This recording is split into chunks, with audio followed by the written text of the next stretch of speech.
If I were starting the Autoimmune Protocol today, not back in 2011 in the middle of my health crisis, but today, with everything I now understand, I would do it very differently.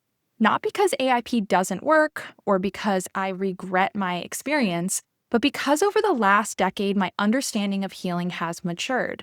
The science about AIP has evolved. And I've learned that the way that we begin something matters just as much as the protocol itself. So in this episode, I want to walk you through what I would do differently if I were starting AIP right now.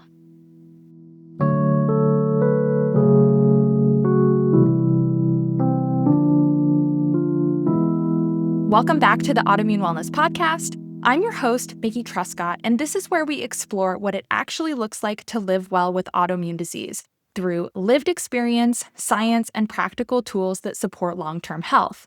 Today's episode feels especially meaningful because it reflects not just where I started, but where AIP stands today. When I first implemented AIP, I was completely in survival mode. I was exhausted, I was overwhelmed, and I was desperate for relief after having been diagnosed with both Hashimoto's and celiac disease. I made the best decisions that I could with the information that I had at the time, and truly, those decisions changed my life. But if I imagine starting over now with the benefit of more research, more clinical insight, more years of just living in my body, and all of the perspective that I've gained, there are some things that I would approach differently. Not in a way that abandons the protocol or anything we know, but in ways that feel more structured, supported, and more aligned with long-term healing. And that reflection is a big part of what shaped my upcoming book, The New Autoimmune Protocol. This book represents everything we understand now about how to implement AIP thoughtfully today, including transition, personalization, reintroduction, and sustainability. And with this book release, I'm doing something that I have never done before. When you pre-order the book and submit your receipt at theautoimmuneprotocol.com/preorder, I'll put the link in the show notes, you'll be onboarded into a private community that begins right now. From now and through April, we're going to be introducing ourselves, sharing exclusive recipes that are not in the book or my website, and gathering for a couple exclusive live sessions just for the group. And then in May, I will be guiding everyone through the transition phase week by week so that when the book arrives on May 26th, you're not starting from scratch. You will have already done all the steps that you need to prepare for AIP. And then on June 1st, we'll begin what I believe will be the largest ever group AIP together. My vision here is simple. If you're going to start, don't do it alone. And so I'm going all out on this book release to really say thank you to those of you who have pre-ordered. I'll share more details about all of that at the end of the episode, but I want you to know at the top that if you're looking to get started, there couldn't be a better time. Now let's slow down and talk about if I were to start AIP today, what I would actually do differently. Here's where I would begin. Number 1, I would journal from the start. So when I first found AIP, I was riddled with brain fog. Hello, I have Hashimoto's. I had been sick for months and I was dealing with debilitating fatigue. I had lots of pain. I also had some weird neurological symptoms, but I didn't have any organized way of tracking what was happening. And I remember thinking that tracking felt pointless. I felt so terrible. I didn't want to hone in on those feelings, right? I was also convinced that nothing would change. I truly believed that I was probably permanently broken, and why would I spend time writing that down? But then something would shift. Maybe I'd have a slightly better morning or an afternoon where that fatigue was not completely crushing, and I wouldn't have a record of the last time that I felt that way. I couldn't tell if it was a fluke or if it was progress, and it really took me a long time to get in the groove of tracking. And I've mentioned this before. What finally worked for me wasn't an app or a fancy spreadsheet. It wasn't color-coded data or anything elaborate. It was just a simple notebook that I kept by my bed. I'd write in it first thing when I woke up and then again right before bed. Nothing complicated, just some quick notes about my energy levels, my pain levels, neurological symptoms, sleep, digestion, and mood.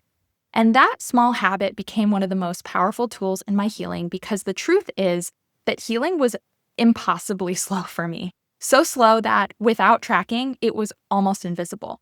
For example, I had some numbness in my fingers and toes. It was actually my very first symptom that anything was wrong. That continued for many years after I changed my diet, literally years. I genuinely believed that it was permanent, and I assumed that the nerve damage was from undiagnosed celiac and critical B vitamin deficiencies, especially B12, and I accepted that this would just be a part of my life. And then one day, I realized it was gone, like completely gone, but I had no idea when it had resolved. I just couldn't remember the last time that I felt it. So that's just one tiny story. It was such a lesson for me, not because tracking would have made it heal faster, but because tracking would have shown me that it was improving gradually, even if I couldn't feel that progress in real time. So if I were starting AIP today, I would track from day one, not obsessively, not in a fear-based way, but to look for trends. When you're in the middle of brain fog and fatigue, especially, your memory is unreliable. Your perception is skewed towards the hardest days, and tracking gives you that evidence, and sometimes the evidence is what helps you keep going. And if you'd like a much deeper discussion on tracking, like what to track, how to track, different methods you can use, be sure to revisit episode 52, where I walk through that process in a lot of detail. Number 2, if I were starting AIP today, I would focus on nutrient repletion before restriction. Instead of obsessing over what to remove first, I would ask a different question. What is my body missing? When I came to AIP, I had been vegan for almost a decade. Combined with undiagnosed celiac disease, that meant that I was dealing with some pretty extreme nutrient deficiencies. My body wasn't just inflamed, it was completely depleted. And in the beginning, I naturally took a restrictive approach. I focused on what I needed to eliminate. That made sense at the time, and honestly, that was the framework that we had with AIP. What I missed early on was that power of nutrient density. It was only after a few months that I started noticing something interesting. Certain foods were making a disproportionate difference in the way that I felt, especially liver, red meat, seafood, broth. And when I leaned into these foods consistently, I felt warmer, my brain fog cleared, I felt more stable, and my energy shifted in ways that were tangible. And that was a big turning point for me. It wasn't just that I was removing inflammatory triggers, I was giving my body the raw materials it needed to rebuild. Things like iron, B12, zinc, amino acids, fat-soluble vitamins. And no, we're not talking supplements here, you guys. I'm talking about food. I was supporting my stomach acid with practices around meal times. And we know from the Polish AIP study done in patients with Hashimoto's that the AIP elimination phase is often hundreds of times higher in certain nutrients than standard diets. So be sure to revisit episode 65 if you missed that one. And for me, I just can't emphasize this enough. Replenishment changed everything. If I were starting today, I would emphasize that piece from day one, not as an afterthought or an optional bonus. It's literally foundational. Because for many of us with autoimmune disease, especially those coming from years of restricted eating, gut dysfunction, chronic stress, even dieting, the issue isn't just immune activation, it's profound depletion. And you cannot rebuild a body on restriction alone. Number 3, if I were starting AIP today, I would personalize and advocate medically sooner. I wouldn't accept normal labs as the end of the conversation. When I first found AIP, it was after many exhausting months of trying and failing to advocate for myself in the medical system. I didn't have health insurance. I had very little money to allocate to healing.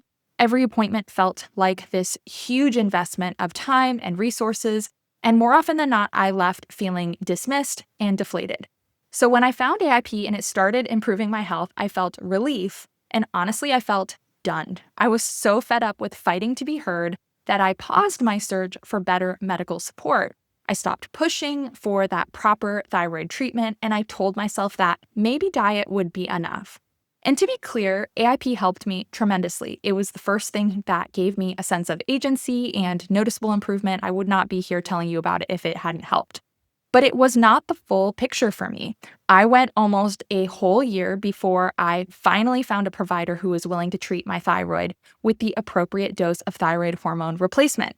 And that made all of the difference. Diet had brought me a long way, maybe 70, 80%.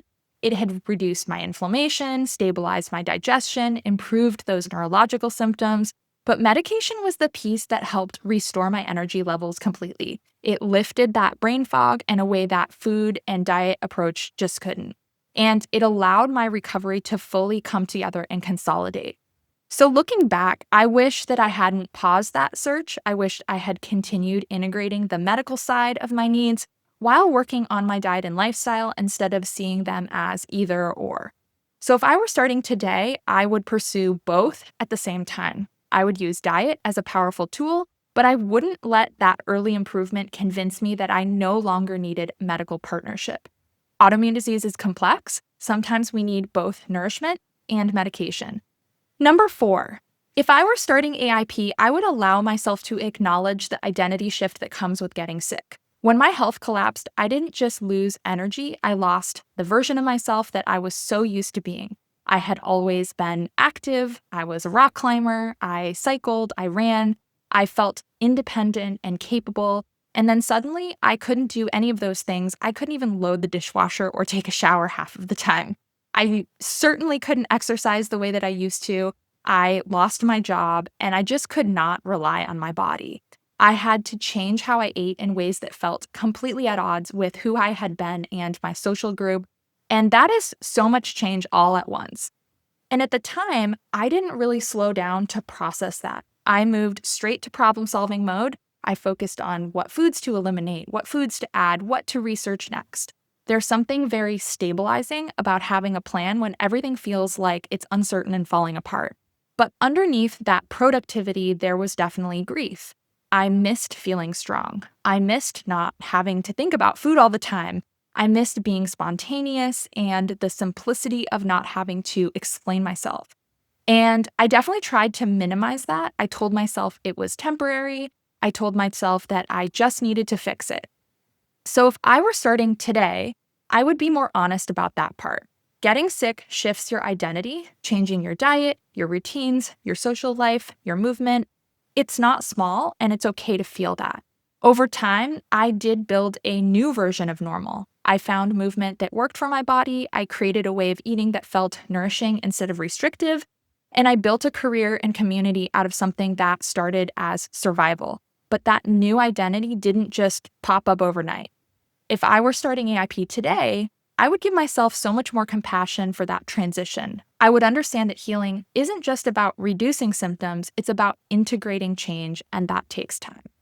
Number 5, if I were starting AIP today, I would respect fatigue instead of just pushing right through it. Before I got sick, I was definitely one of these people that just powered through everything. If I was tired, I exercised anyway. If I was stressed, I exercised even harder. Movement was how I coped, how I processed, how I felt strong and in control. So when my health started to decline, my instinct wasn't to slow down, it was just to try harder. And looking back, I can see that I was overtraining at a time when my body was literally screaming at me and under enormous stress. I was depleted from years of undiagnosed celiac disease, my thyroid was underactive and not being treated, I had nutrient deficiencies. And fatigue is often one of the earliest signs that your system is overwhelmed, whether that's from inflammation, hormonal shifts, nutrient depletion, or life stress. If I were starting AIP today, I would not see rest as a setback. I would understand that recovery matters just as much as effort. That doesn't mean never challenging yourself. Over time, I was able to rebuild some strength, but I did that over a very long time and by working within my limits and not against them. If you're in those early stages of healing, especially if you're dealing with deep fatigue, give yourself permission to rest and recalibrate. Number 6, if I were starting AIP today, I would be more intentional about not making it my identity. When I first discovered AIP, it was certainly a turning point. After months of confusion and dismissal, it was the first thing that gave me tangible improvement. And in those early years, AIP became central to how I organized my life. It shaped what I cooked, how I planned my days, how I navigated social situations, and how I explained myself to other people. I felt extremely aware of being that person with dietary restrictions. I often felt the need to educate others or justify my choices. There was this subtle sense that I needed to represent the protocol well, especially once I began sharing publicly about my healing. Some of that intensity was necessary. When you're actively healing, especially in the beginning, focus and boundaries are very protective. But over time, I realized that there's an important difference between using a therapeutic framework and becoming defined by it. AIP is a tool. It's a structured elimination and reintroduction process designed to gather information and reduce inflammation. It's not meant to be a permanent identity or a fixed way of being in the world. And as my health stabilized and I moved through reintroductions, my way of eating evolved. I learned which foods worked, which foods didn't. I found flexibility. I built routines that were sustainable. And gradually, my health stopped being the main thing that I thought about every day. That shift was quiet, but it was so meaningful. If I were starting AIP today, I would remind myself early on, the goal is not to become an AIP person, right? The goal is to use the protocol to learn about my body, build resilience, and eventually create a personalized, livable approach to health. When a healing tool becomes an identity, it can unintentionally narrow your world. When it remains a tool, it can actually expand it. I think that distinction would have helped me hold the process more lightly, even while taking it seriously. Number 7, if I were starting AIP today, I would seek community sooner. When I first got sick, I felt so isolated. I didn't know anyone my age living with autoimmune disease. I didn't have language for what was happening to me. And because so much of my illness was invisible, it was difficult to explain to the people around me why I couldn't keep up, why I was canceling plans, or why I suddenly needed to change the way that I was eating and living. Even well-meaning friends and family couldn't fully understand what I was going through. And so I approached this mostly on my own. I started by reading blogs, experimenting in my kitchen, and I tried to piece together information from scattered resources online. There wasn't a clear roadmap at the time like there is now, and there certainly wasn't any structured community experience to plug into. And looking back, that made it harder than it needed to be. At some point, I did eventually find a small group of women who were also implementing AIP, and we connected through Facebook. And that shared experience meant everything to me. We talked about what we were cooking, what symptoms were shifting, what felt confusing, what was hopeful. And being a part of that group made the process feel shared instead of solitary. It normalized the ups and downs and gave me perspective when I felt discouraged. Over time, I also realized that community isn't just about receiving support. It's about offering it as well. There's something deeply empowering about being able to say to someone else, I've been there, or here's what helped me so much. Contributing, even in small ways, shifts you from feeling like a passive recipient of care to an active participant in a shared journey. So if I were starting today, I would intentionally place myself in spaces where others are learning and rebuilding at the same time. Community adds perspective, encouragement, and connection, and those things matter so much more than I understood right at the beginning. One of the biggest lessons I've learned over the years is that healing with autoimmune disease is deeply personal, but it doesn't have to be lonely. And if I could go back, I would choose that connection much sooner. Number 8, if I were starting AIP today, I would measure progress in months and years and not weeks. When I began, I desperately wanted signs that something was working. I was exhausted, I was scared, I wanted relief as quickly as possible. And I think I unconsciously approached AIP the way that many people approach a reset. Commit hard, wait a few weeks, expect this dramatic improvement. But that's really not what this process is. When you look at it thoughtfully, a proper transition, elimination, and reintroduction is easily a 6-month plus journey. You spend time preparing, you give your body the space to calm inflammation, and you carefully test those foods one by one. You observe the patterns and personalize from there. I wish I had told myself this is a long-term rebuild, because that's exactly what it was. Some things improved really quickly, like digestion, some inflammatory symptoms.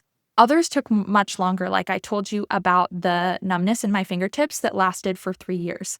Strength took even longer, maybe 5 to 7 years to really fully return. My thyroid treatment took time to dial in and get that dose and type right. Even my confidence in my body rebuilt slowly. So when you expect transformation in 30 days, anything less feels like a failure. When you understand that you're in a 6-month or even multi-year, and to be clear, I'm not talking elimination phase. I'm talking education, transition, elimination, and reintroduction. Those small improvements become meaningful milestones. So if I were starting today, I would think in phases, not quick wins. I would respect that the body doesn't unwind years of inflammation and depletion overnight. I would look for trends over seasons instead of snapshots over weeks.